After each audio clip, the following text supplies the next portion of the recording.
pembelajaran, kecuali dia itu yang nggak bisa itu menggunting atau mengenal dengan benda tajam itu dia masih belum bisa. Jadi harus kita benar-benar kita awasi. Kalau masalah motorik kasarnya, kalau Ilham melompat 2 kaki bisa, tapi kalau 1 kaki dia masih kesusahan, pertama dia badannya agak gemuk ya, jadi kalau melompat 1 kaki itu masih bisa.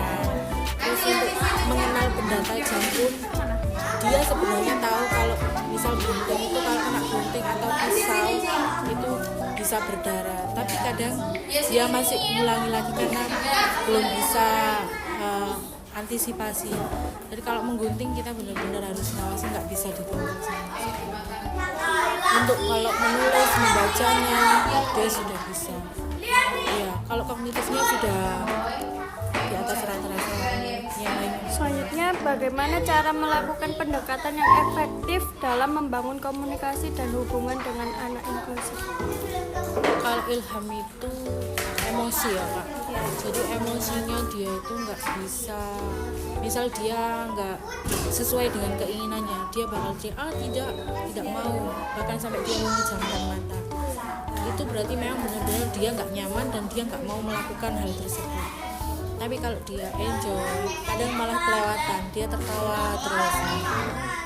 Dan kalau anak ABK itu kan tidak boleh banyak konsumsi gula. Kalau Rifki pun sedikit gula itu dia sudah tantrumnya itu marah, emosinya meledak-ledak.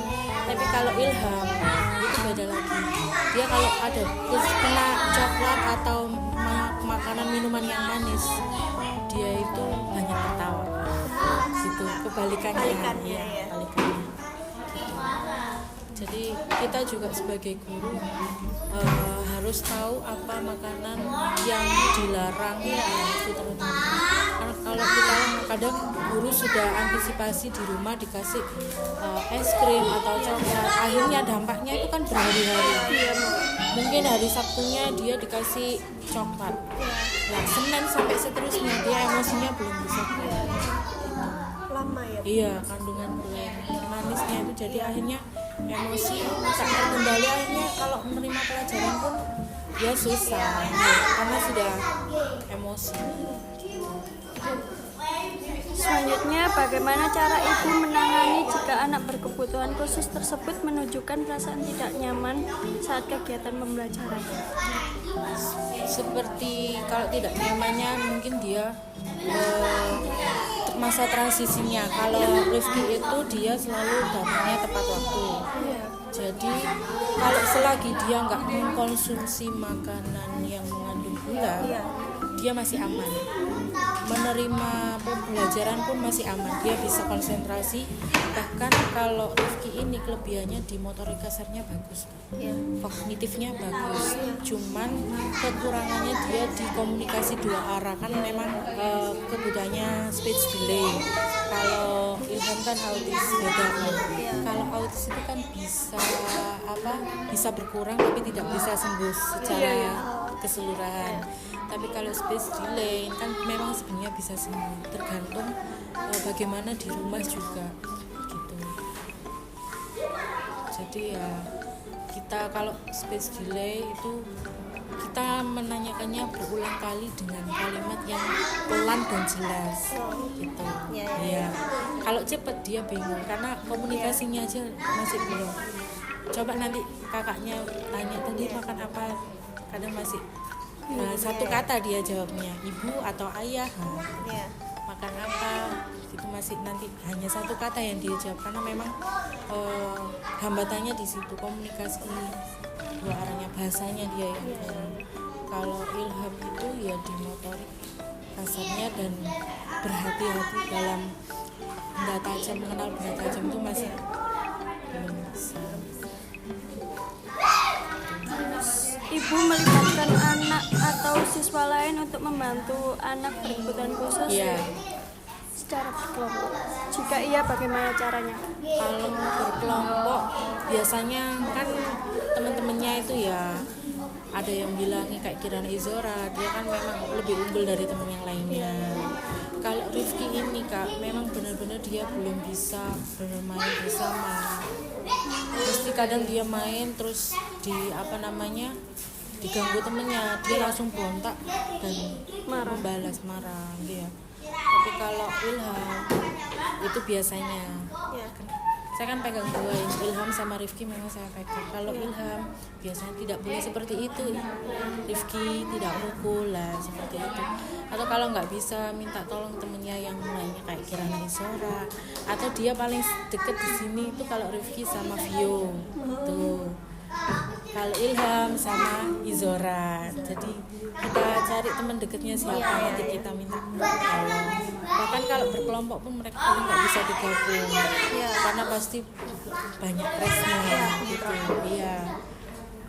Kalau Rifki ini kan tadi datangnya tepat waktu. Kalau Ilham kadang suka telat lah transisinya, kadang dia belum puas bermain, akhirnya pas di pembelajaran itu nggak bisa fokus, kadang nggak sesuai, nggak nyaman, akhirnya tidak mau mengerjakan. Tantangan yang dihadapi dalam menerapkan pendidikan inklusif di kelas reguler dan bagaimana cara mengatasinya itu? Tantangannya bagi saya itu kalau dia sudah tantrum kan berontak, bahkan saya nggak bisa itu sendiri ya. Jadi pasti melibatkan kayak shadow teacher Bu Ocha juga shadow teacher di sini. Jadi mungkin ada waktu time out dia dikeluarkan dari teman-temannya, disendirikan dulu biar dia tenang dulu. Kadang gitu kalau nggak di time out dia akan mengganggu pembelajaran di kelas gitu. Kalau Ilham memang kadang dia suka jahil temennya, jadinya memang susah, tapi masih bisa diganggukan. Tapi kalau Rifki itu kakinya juga nggak bisa diem Kak. Jadi kalau dia sudah konsumsi gula itu kayak temporer gitu loh kakinya itu. Kakinya itu segini terus gerak. Iya. Terus pokoknya nggak bisa teriak-teriak terus mukul dan sebagainya. Ya. Pokoknya kelebihan gula sedikit aja dia sudah kontrol. Berarti dikasih makanan asin gitu ya? Bukan ke asin, lebih kalau anak ABK itu lebih ke diet ke gula yang mengandung gula dan dikurangi tepung-tepungan kayak roti, nasi pun dia harus diet, dibatasi. Kayak Rifki ini jarang makan nasi, karena kalau dia makan nasi pun kelebihan dikit dia udah tidur kadang. Tapi kalau Ilham ya itu tadi banyak ketawa. Terus apakah ada evaluasi khusus untuk mengukur perkembangan anak dengan berkebutuhan khusus dalam pembelajaran di kelas reguler? Kalau evaluasi kita setiap bulan itu ada laporan evaluasi. Jadi perkembangan dia dari bulan yang lalu sama bulan yang sekarang itu pasti ada grafiknya, entah itu turun atau naik pasti ada. Dicatat. Iya, ada catatan. Bagaimana pendidik mengevaluasi kemajuan belajar anak yang berkebutuhan khusus? Ya kita lihat dari kekurangannya dia apa, terus kita perbaiki di bulan sekarang. Mungkin sekarang hambatannya dia emosinya belum bisa diet. Nah, kita komunikasikan harus ya pasti itu komunikasi dengan orang tua itu terutama harus juga dinomorsatukan, karena kita tahu dia boleh makan apa, sudah diet apa kan dari orang tua. Kadang kita sudah antisipasi tapi orang tuanya yang masih dikasih makanan manis, akhirnya di sekolah nggak bisa. Dampaknya. Iya.